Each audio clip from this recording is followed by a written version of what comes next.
A Bíblia diz no livro de Deuteronômio, no capítulo 5, nos versículos de 1 a 33. Moisés chamou todo o Israel e lhe disse: escute, Israel, os estatutos e juízos que hoje lhes anuncio, para que vocês os aprendam e tenham cuidado de pôr em prática. Então, Moisés fala para todos, para todo o Israel: escute. Exatamente como o Espírito Santo fala conosco, exatamente como a Bíblia fala. Para todos, todos nós devemos ouvir a voz de Deus, ouvir o Espírito Santo, ouvir o ensino, a instrução. Estatutos e juízos, isso são sinônimos para mandamentos, decretos, para a palavra de Deus. Hoje lhes anuncio para que vocês os aprendam. O Senhor Jesus disse: aprendei de mim, que sou manso e humilde. Aprender indica processo, indica continuidade, é diário. Nós estamos sempre aprendendo. Então, não é algo para entrar no ouvido direito e sair no esquerdo, ou entrar no esquerdo e sair no direito, não. É para aprender. E o que é aprender? É pôr em prática. Porque Jesus censurou e censurava os fariseus? Porque eles eram muito bons de blá blá blá, de discurso, de palavras, mas não eram bons de colocar em prática. A gente não ama de palavras, a gente ama de ações, obras. Tu agradece, mas a Bíblia fala em ações de graças. Então tu tem que agir com o coração grato. Jesus demonstrou o seu amor morrendo na cruz. Ele não ficou falando que nos amava, ele morreu por nós. Ele se sacrificou, ele pagou o preço, ele pagou a conta. Deus amou o mundo e enviou Jesus. Então, amar, temer, obedecer, respeitar, servir é pôr em prática os estatutos e os juízos.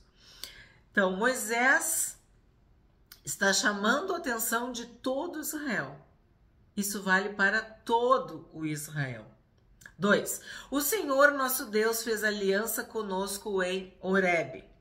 Não foi com nossos pais que o Senhor fez esta aliança, e sim conosco, todos os que hoje aqui estamos vivos.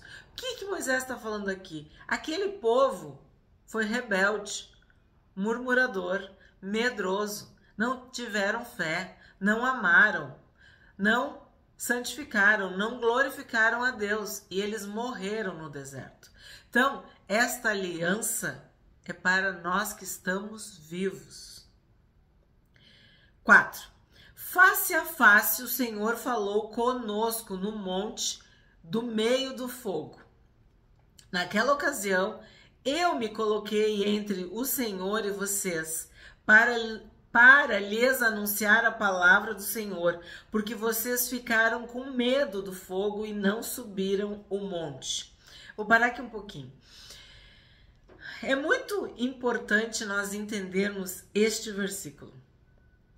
Moisés, na primeira pessoa, fala: eu me coloquei entre o Senhor e vocês. Quantas vezes eu disse para vocês ao longo do estudo do Pentateuco? Gênesis, Êxodo, Levítico, Números, agora Deuteronômio, que Moisés é um tipo do Senhor Jesus. Porque Moisés se colocou entre o povo e Deus. E como é que a gente chama isso? Mediador, mediação. Ele estava entre. Olha o que está escrito aqui. Eu me coloquei entre o Senhor e vocês, para lhes anunciar a palavra do Senhor, porque vocês ficaram com medo do fogo e não subiram o monte. Então, o Senhor Jesus se colocou entre nós e Deus. Ele recebeu toda a ira de Deus no nosso lugar. Ele se fez homem de carne e osso e habitou entre nós. Ele ensinou. Ele esteve no nosso lugar naquela cruz. Eu era para estar naquela cruz. Tu era para estar naquela cruz. Mas quem sofreu foi Jesus. Pelas suas pisaduras, nós somos sarados. Pelas suas feridas, nós somos curados. O castigo que nos traz a paz estava sobre ele. Então, o Senhor Jesus estava entre Deus e nós naquela cruz. E Moisés estava entre o povo de Israel e Deus. E sim, isso é uma missão que nenhum homem consegue suportar. Muitos caíram, muitos fracassaram. E isso é uma maratona, uma corrida de bastão.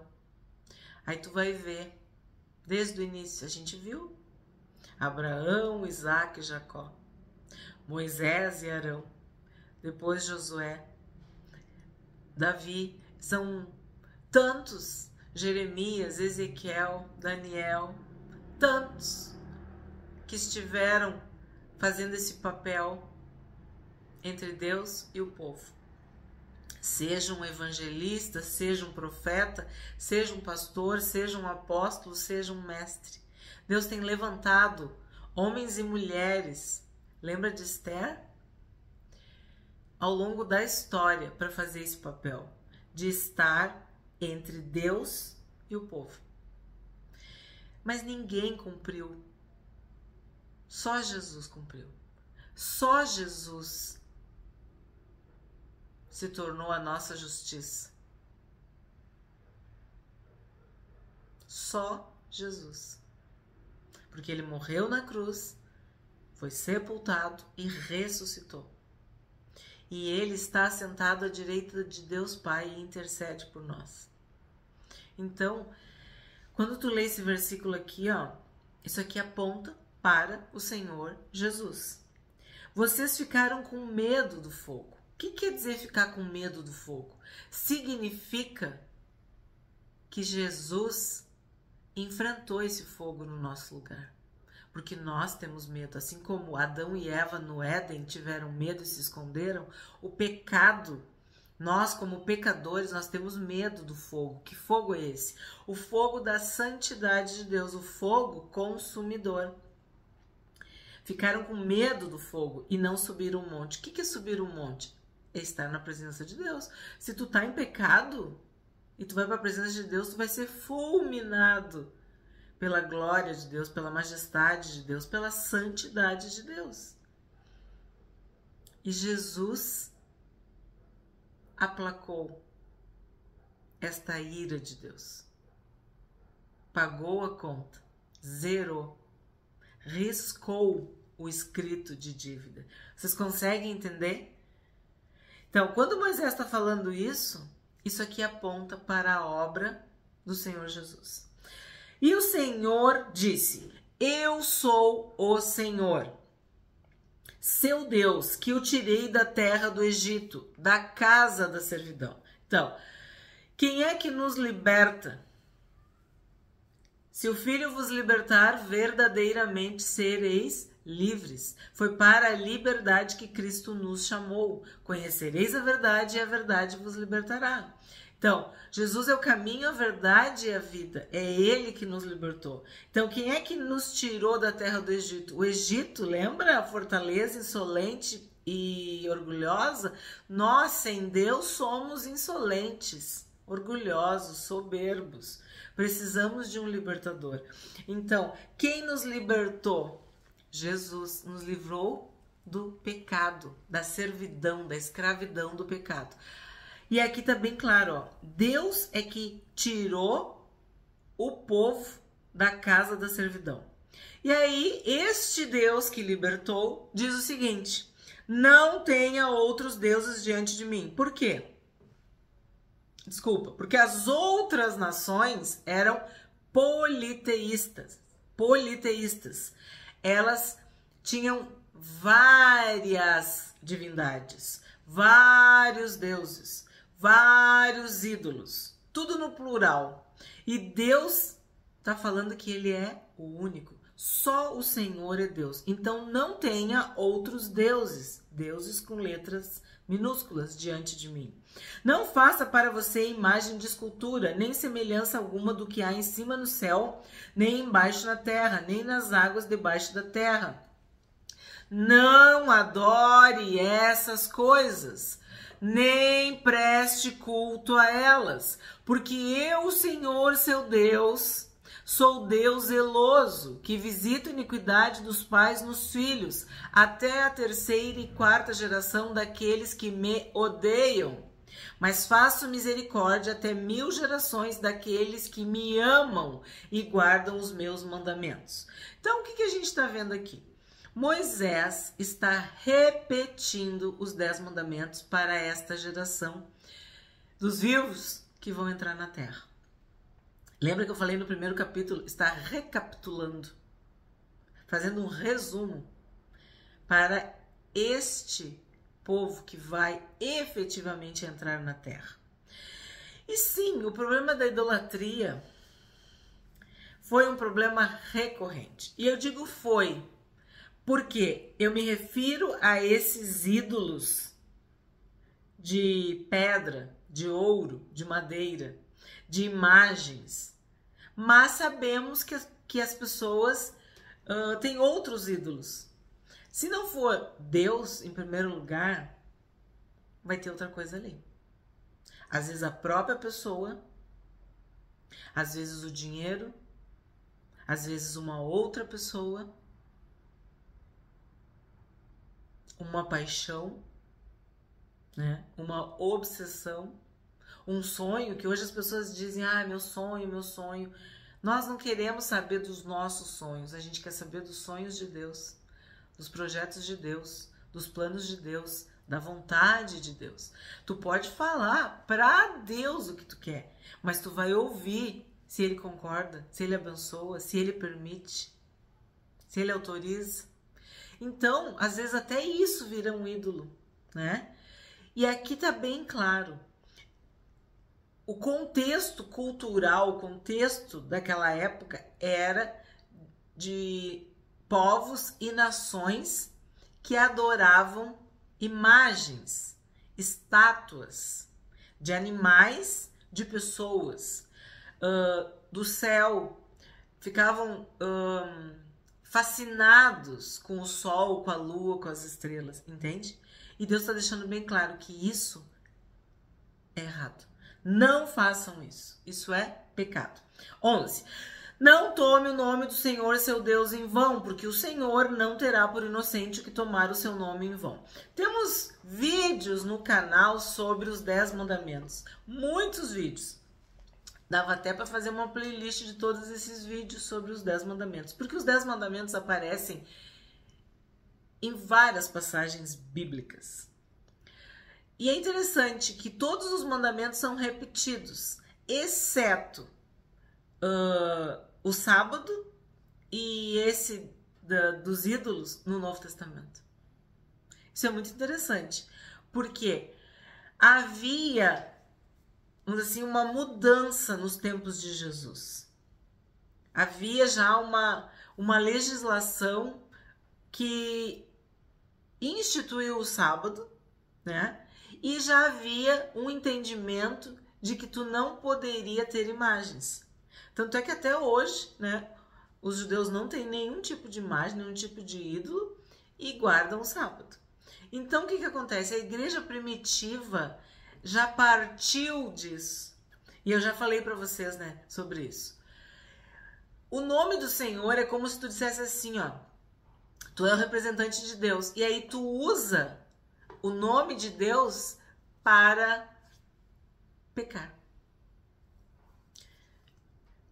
Usar o nome de Deus em vão significa usar o nome de Deus para pecar. 12. Guarde o dia de sábado para o santificar, como o Senhor seu Deus lhe ordenou. 6 dias você trabalhará e fará toda a sua obra. Onde está escrito 6 dias você trabalhará? No Gênesis.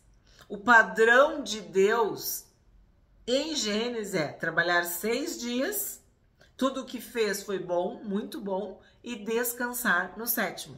Então, esse descanso é santificar a Deus, é glorificar a Deus, e Deus abençoa esse descanso.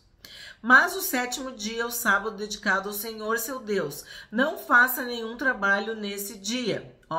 Nem você, nem o seu filho, nem a sua filha, nem o seu servo, nem a sua serva, nem o seu boi, nem o seu jumento ou qualquer outro dos seus animais, nem o estrangeiro das suas portas para dentro, para que o seu servo e a sua serva descansem como você. Lembre-se de que você foi escravo na terra do Egito e que o Senhor seu Deus o tirou de lá com mão poderosa e braço estendido.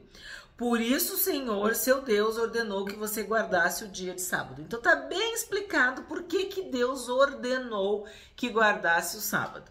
Porque eles eram escravos e só sabiam trabalhar, trabalhar, trabalhar. Mas o que a gente vê nos tempos de Jesus, nos dias de Jesus? Que o sábado virou um ídolo, virou algo acima do amor, acima da misericórdia, porque se tornou um motivo de hipocrisia, de aparência. E aqui em Deuteronômio está bem explicado. Tu vai descansar, mas o teu filho vai descansar. Então, o teu filho não vai ficar trabalhando para ti. Tua filha não vai trabalhar para ti para que tu descanse. O teu servo e a tua serva também vão ter que descansar. Mas, vão ter que descansar também. O teu boi também. Então, o Senhor Jesus expõe essa hipocrisia no Novo Testamento. 16. Honre o seu pai e a sua mãe, como o Senhor seu Deus lhe ordenou, para que você tenha uma longa vida e para que tudo vá bem com você na terra que o Senhor seu Deus lhe dá. Então, este versículo, este mandamento também é repetido ao longo da Bíblia, porque Deus escolheu o nosso pai e a nossa mãe, por mais que isso doa, por mais que isso custe. Se nós amamos a Deus, nós devemos honrar o nosso pai e a nossa mãe. Isso é mandamento. 17. Não mate. Não cometa adultério. Não furte. Não dê falso testemunho contra o seu próximo. Não cobice a mulher do seu próximo. Não deseja a casa do seu próximo. Eu acho tão lindo quando Deus explica os detalhes, Não cobice a mulher do seu próximo. Tá, tudo bem. Não vou cobiçar a mulher do próximo. Mas também não é para cobiçar a casa do próximo, o campo do próximo, o servo do próximo, a serva do próximo, o boi do próximo, o jumento do próximo. E aí vem o máximo. Nem coisa alguma que pertença ao seu próximo.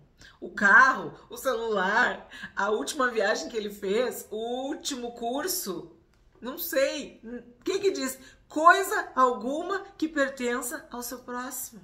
Não cobiça, não inveje, não tenha ciúme, né? Não fica olhando, não tenha maus olhos para as bênçãos que Deus tem dado ao próximo. Se tu te interessa pelos mandamentos, temos muitos vídeos sobre os mandamentos no canal A Bíblia Diz. É só tu fazer uma pesquisa. 22. São estas as palavras que o Senhor falou a toda a congregação de vocês junto ao monte. Ele falou do meio do fogo, da nuvem e da escuridão, com voz forte e nada acrescentou. Aqui eu preciso parar. Fogo, nuvem e escuridão, com voz forte. Nós precisamos ouvir a voz de Deus no meio do fogo, na nuvem e na escuridão. Há momentos de escuridão na nossa vida, de dor, de tristeza, de perda, de luto. Tu tem que silenciar e ouvir a voz de Deus. A nuvem é proteção. Nós estamos à sombra do Todo-Poderoso. A gente tem que se humilhar diante de Deus, pedir proteção e ouvir a voz. Vai, fica, vou, não vou. Entender as direções, né? O que a nuvem fazia? Ela ia, parava, o povo ia, o povo parava, de acordo com a nuvem. E o fogo é santidade. Tu tem que ouvir quando Deus está te direcionando e dizendo: minha filha, isso aí não é para ti. Meu filho, eu não quero que tu faça, eu não quero que tu fale, não vai. Ouvir a voz de Deus no fogo, na nuvem e na escuridão. Estar sempre com os ouvidos bem abertos, bem atentos, para ouvir essa voz forte de Deus nas nossas vidas, nos momentos mais diversos. Que nem eu digo, nos dias de sol e nos dias de chuva. Nos dias em que a gente está feliz, pulando, alegre. Nos dias que a gente está para baixo, derrotado, entristecido, ferido. Ouvir a voz de Deus. Ele escreveu essas palavras em 2 tábuas de pedra e as deu para mim. Quem é o para mim? Moisés falando na primeira pessoa, que foi o que eu disse que é um diferencial em Deuteronômio. E também tu tem que entender que ele estava se despedindo. Ele já sabia que ele não ia entrar na terra. Era a última chance dele de passar as últimas aulas, os últimos capítulos, os últimos ensinos, né, para o povo.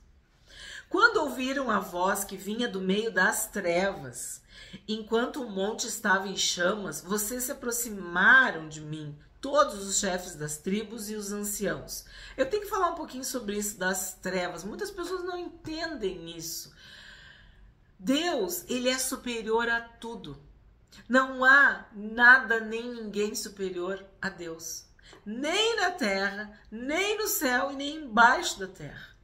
Então as trevas e a luz para Deus é a mesma coisa. Ele diz que aonde tu for ele vai. Tu não vai conseguir se esconder dele, nem no escuro, nem nas trevas, tá? Então, quando ouviram a voz que vinha do meio das trevas, e também no sentido que eu falo, tu tá no pecado, tu tá nas trevas. Quem é que te chama para a vida? Quem é que vai em busca de ti? É Deus. A iniciativa e o amor é sempre de Deus. Então, todos os chefes das tribos e os anciãos disseram: eis que aqui o Senhor nosso Deus nos mostrou a sua glória e a sua grandeza, e ouvimos a sua voz do meio do fogo. Hoje vimos que Deus fala com as pessoas e elas permanecem vivas. Então, que alegria Deus falar conosco, né? E cada dia nós estamos mais vivos.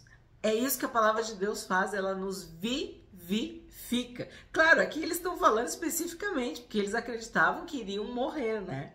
Agora, pois, por que morreríamos?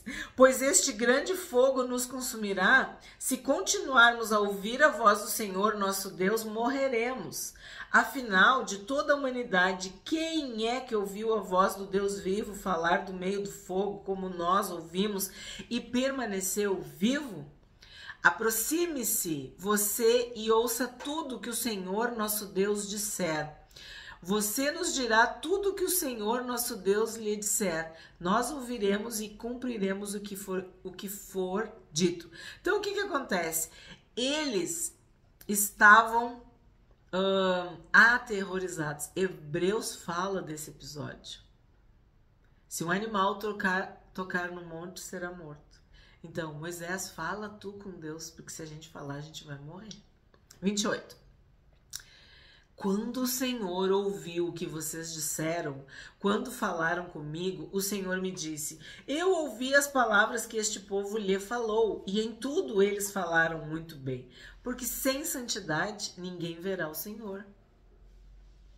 O Senhor é fogo consumidor, e o fogo consome. Quem dera que eles sempre tivessem tal coração, e sempre me temessem e guardassem todos os meus mandamentos. Assim tudo iria bem para eles e para os filhos deles, para sempre. Vai, diga-lhes que voltem para suas tendas.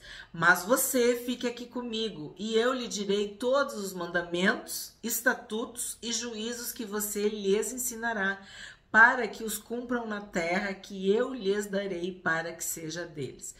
Eu destaco aqui sempre, sempre.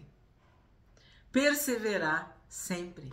Perseverar até o fim. Obedecer em tudo, sempre. É isso que Deus espera de nós. Cada dia, todo dia, o tempo todo, sempre.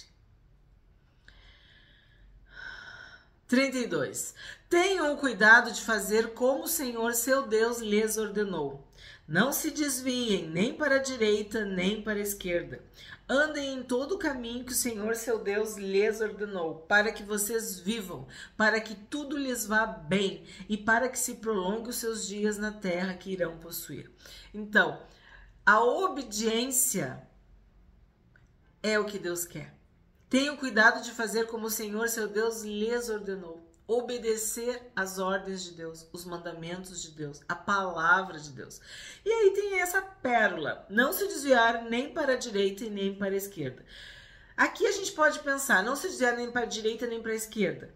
Quer dizer, andar em linha reta, seguindo, né, os passos de Jesus, a palavra de Deus, seguir o caminho. Eu sou o caminho, a verdade e a vida. Então, seguindo o caminho, seguindo a verdade, tu vai viver na presença de Deus. Sim, mas também vamos pensar em direita e esquerda. A ideia, assim, cultural, de senso comum, é que a direita é algo certo, algo correto, né? Tanto é que se chama direito, tu estuda o direito, né? Então, a direita.